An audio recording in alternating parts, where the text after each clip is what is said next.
Assalamualaikum warahmatullahi wabarakatuh. Perkenalkan, nama saya Panandi. Saya dari kelompok 11 yang terdiri dari 3 orang. Yang pertama saya, yang kedua Nurul Wahida, yang ketiga Irfan Maulana. Lanjut saja, saya akan menjelaskan tentang motivasi dan memimpin karyawan. Di sini langsung saja ke pembahasan. Motivasi karyawan. Pengertian motivasi. Motivasi berasal dari kata mover yang berarti dorongan atau menggerakkan. Motivasi dalam manajemen hanya ditunjukkan pada sumber daya manusia umumnya dan bawahan, khususnya motivasi mempersoalkan bagaimana cara mengarahkan daya dan potensi bawahan agar mau bekerja sama secara produktif, berhasil mencapai dan mewujudkan tujuan yang telah ditentukan. 2. Teori konsep motivasi dasar. Ada 3 jenis teori motivasi, yaitu teori klasik, teori perilaku awal, dan teori motivasi kontemporer. Teori klasik. Teori klasik ditemukan oleh Friedrich W. Taylor. Ia mengembangkan teori ini ketika ia bekerja di Bethlehem Steel. Di sana ia mencoba menguji hipotesisnya yang menduga bahwa sebagian besar orang bekerja hanya untuk memperoleh uang. Ia kemudian menerapkan sistem penggajian yang baru, yaitu besarnya gaji yang ditentukan oleh besarnya output yang dapat dihasilkan.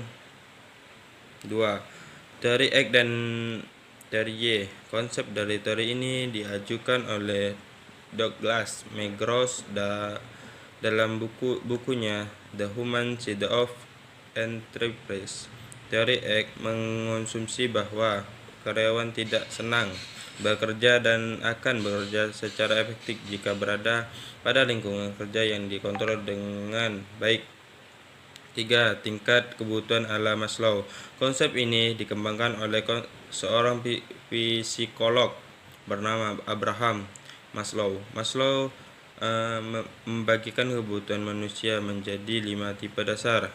Masing-masing tipe dasar memiliki tingkat yang berbeda-beda, dan untuk memenuhi serangkai kebutuhan harus terlebih dahulu memenuhi serangkai kebutuhan pada tingkat yang lebih rendah. 4. Teori Herzberg pada tahun 1950.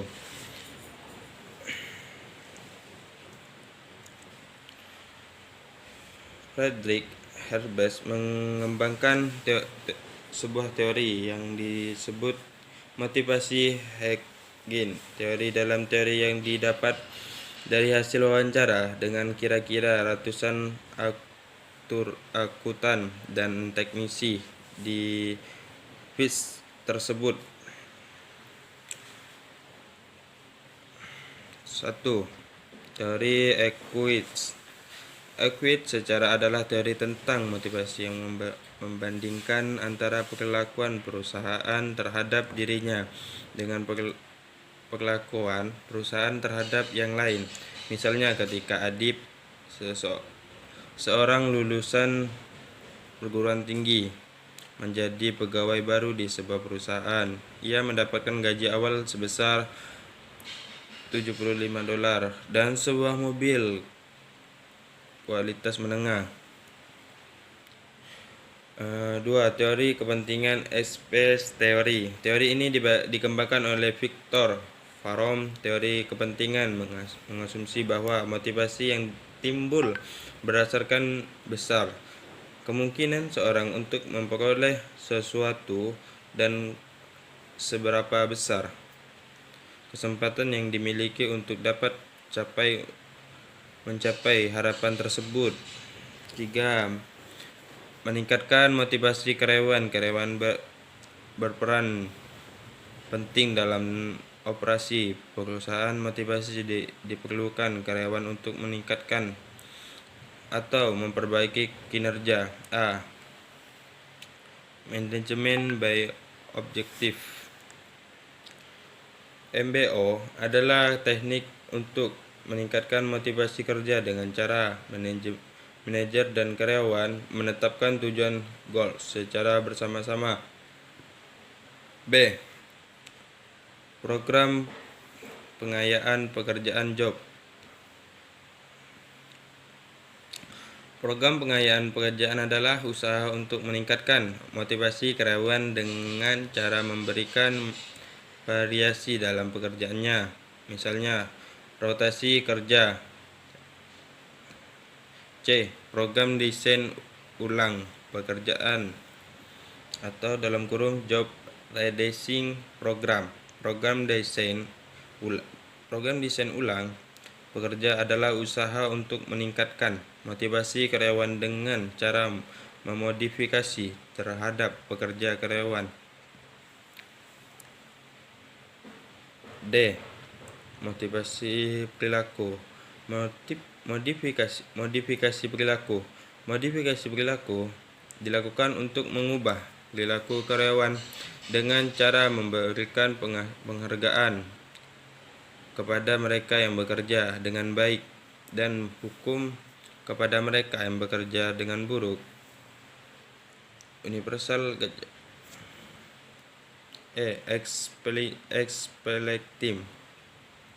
Exploiting adalah sistem yang memberikan kebebasan pada para karyawan untuk menentukan jam kerjanya. F. Telecommuting adalah model kerja di mana karyawan memperoleh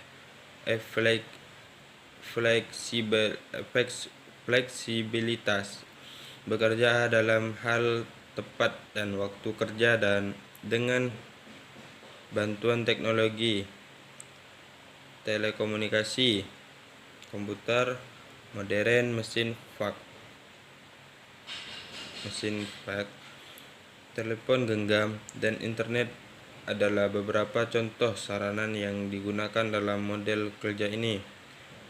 Pembagian pekerjaan job sharing.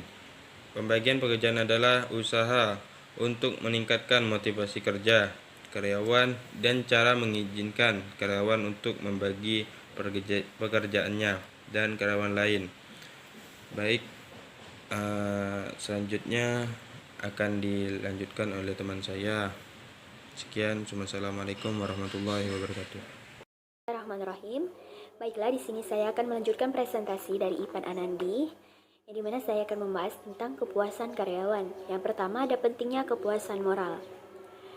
Pengertian kepuasan dalam bekerja merupakan keadaan emosional yang menyenangkan maupun tidak menyenangkan, di mana para karyawan memandang pekerjaannya.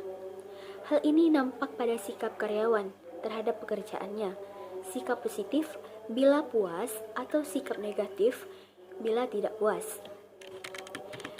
Ketidakpuasan karyawan dapat dinyatakan dalam berbagai cara. Sebagai contoh, berhenti bekerja, karyawan mengeluh, tidak patuh, atau mengelakkan sebagian dari tanggung jawab kerjanya. Sementara kepuasan kerja merupakan salah satu tujuan yang ingin dicapai oleh setiap karyawan di tempat kerjanya. Adanya karyawan yang puas membuat moral kerja, dedikasi, kecintaan, dan kedisiplinan karyawan meningkat. Untuk itu, sudah menjadi keharusan bagi perusahaan untuk menciptakan kepuasan kerja bagi para karyawannya. Jadi kesimpulannya adalah kepuasan dan moral sangat saling berhubungan. Karena ketika diri setiap individu tidak merasa puas terhadap hasil kinerjanya, maka akan berdampak pada moral setiap individu tersebut.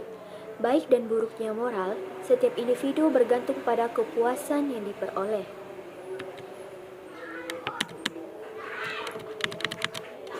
Yang kedua ada strategi untuk meningkatkan kepuasan dan moral kerja.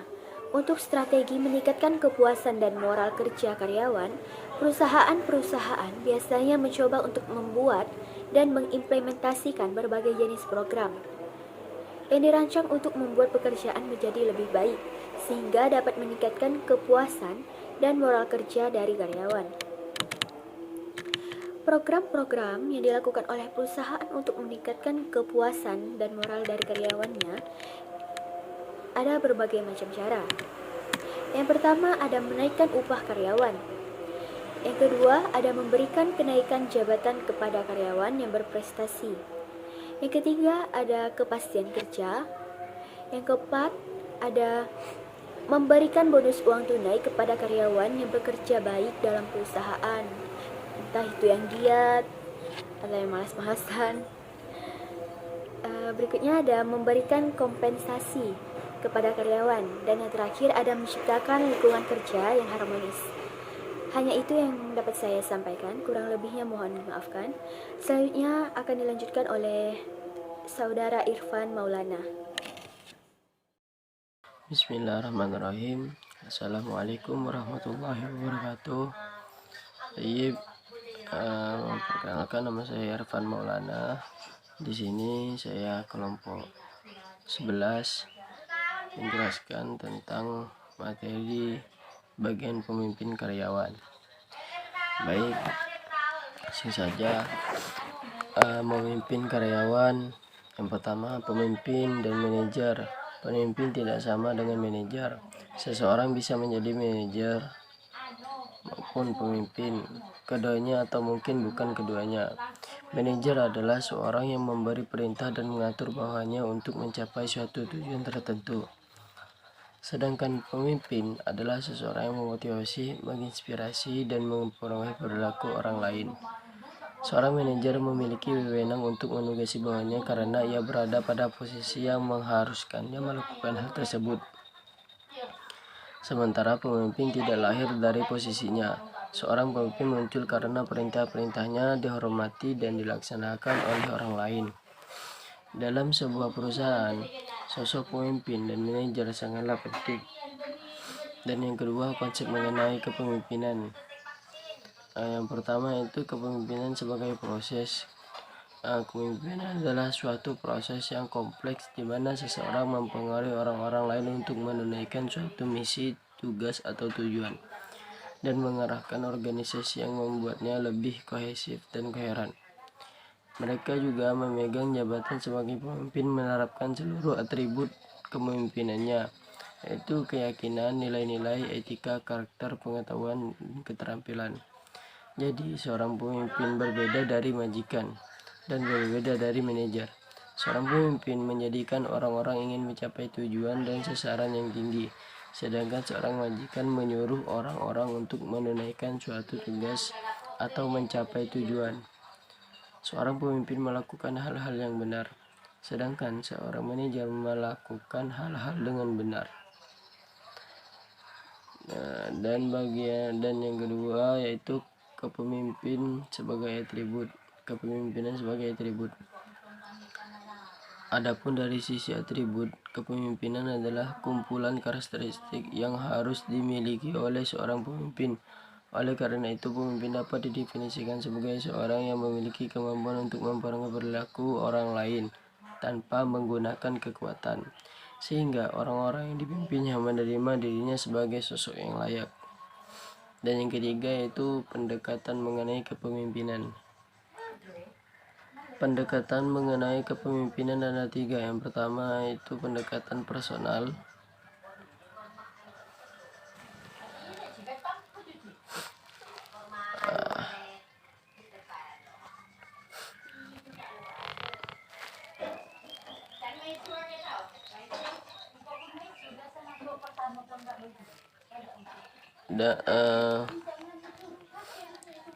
Dan lanjut lagi pemimpin dan bukan pemimpin, yaitu ambisi dan energi, hasrat untuk memimpin, kejujuran dan kebutuhan percaya diri dan tegas. Dan yang kedua, pemimpin efektif dan pemimpin yang tidak efektif, yaitu gaya terpadu menjadi gaya eksklusif, gaya mendahulukan hubungan menjadi gaya yang lebih mencintai pengembangan, gaya dedikatif menjadi gaya autokrat baik, gaya mandiri menjadi gaya birokrat.